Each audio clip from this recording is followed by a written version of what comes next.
और खबर वहीद पर्रा के मुतालिक है। पीडीपी यूथ विंग के जो सदर भी रहे हैं और काफ़ी वक्त से पीडीपी में खिदमत अंजाम दे रहे थे, लेकिन गुज़श्ता बरस नवंबर से लगातार वो गिरफ्तार हुए। उसके बाद राहत भी थोड़ी कोर्ट की तरफ से दी गई, लेकिन दोबारा सीआईके हो, एनआईए हो, सख्त इल्ज़ामात लगे। संगीन इल्ज़ामात के बीच अब जो इस वक्त की खबर है कि वहीद उर रहमान पर्रा ने आज के दिन में अदालत से रुजू किया है। कौमी तहकीकाती एजेंसी जो उनके इस पूरे मामले में कार्रवाई कर रही है, तहकीकात चल रही है। काउंटर इंटेलिजेंस कश्मीर की तरफ से भी संगीन इल्जामात वहीद पर्रा पर लगाए गए थे और जम्मू कश्मीर हाई कोर्ट से उनने दोबारा रुजू किया है।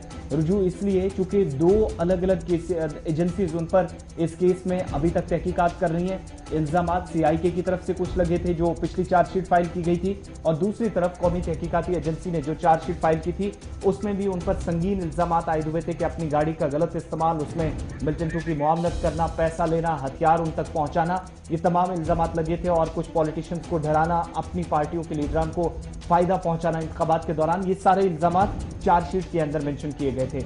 मगर उस चार्जशीट के बाद अब जो उनके काउंसिल है, उनके जो वकील हैं रियाज, उनकी तरफ से अदालत के सामने जो बात रखी गई है, एक तो ये एतराज किया गया है कि बुनियादी हुकूक जो एक किसी भी मुजरिम के होते हैं, अभी उनके खिलाफ चूंकि कार्रवाई चल रही है, मुलजिम है वो इन दोनों केसेस में, वो उनकी एक तरफ जो बुनियादी हुकूक होने चाहिए, सुप्रीम कोर्ट की गाइडलाइंस की खिलाफ वर्जी हुई है।